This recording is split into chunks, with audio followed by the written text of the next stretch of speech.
ИП-ның больничный листін қалай толтырамыз, иә? Мынау бізде ИП-ның больничный листі. Мына жерде ИП-ның атауы, мында директор деп жазылған. Дұрыс па? Мынау бізде керекті даталар. Декретке шықты. Мына декреттен қашанға дейін және қашан жұмысқа кірісті. Мынау жұмысқа кіріскен уақыт. Енді артын қалай толтырамыз? Бізге артын толтыру үшін ИП-ның атау керек болатын жерде. ИП Бегайдарова. Қараймыз. Мында бізде заңды тұлғаның атауы. Осы жерге біз ИП Бегайдарова деп жазамыз.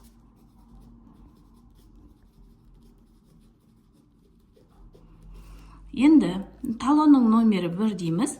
Должность деп тұр, иә? Должность кім бізде? Неге? Должность бізде директор деп тұр. Сіздер қарайсыздар, мына жерде руководитель болуы мүмкін, кейбір кісілерде индивидуальный предприниматель болуы мүмкін, кейбір кісілерде руководитель немесе директор болуы мүмкін, иә? Сондықтан осыны жазамыз. Міне, должность деп тұр, должность деген жерге директор деп жазамыз. Бұл кісіде директор деп жазылып тұр екен.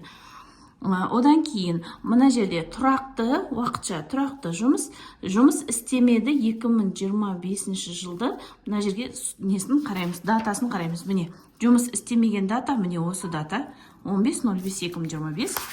Осы датаны мен жазам мына жерге. 15 май.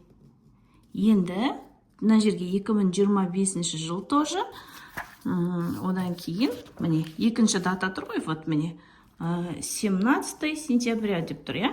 Осы датаны мен жазам мына жерге. 17 сентябрь. Енді келесі жұмысқа кірісу уақыты. Міне, жұмысқа кірісу уақыты, міне, жаңағы 18 сентября деп тұр, иә? 2025 жыл 28 сентябрь. Міне, мына жерге жазам. 2025 жыл 18 сентябрь. Жұмысқа кіріскен уақыты, иә? Не, жұмысқа кірісті. Мына жерге 25-18 сентябрь. Жазасыздар. Мына жерге бүгінгі дата, бүгін нешесі 15.05.2025, допустим. Мына жерге екі жерге де өздеріңіздің қолдарыңызды қоясыздар. Өйткені ИП иесі өзінің қолын қояды. Мында печать болса, обязательно печать қояды. Егер печать жоқ болатын болса, онда без печати дейді. Толтырады. Болған осылай толтырасыздар.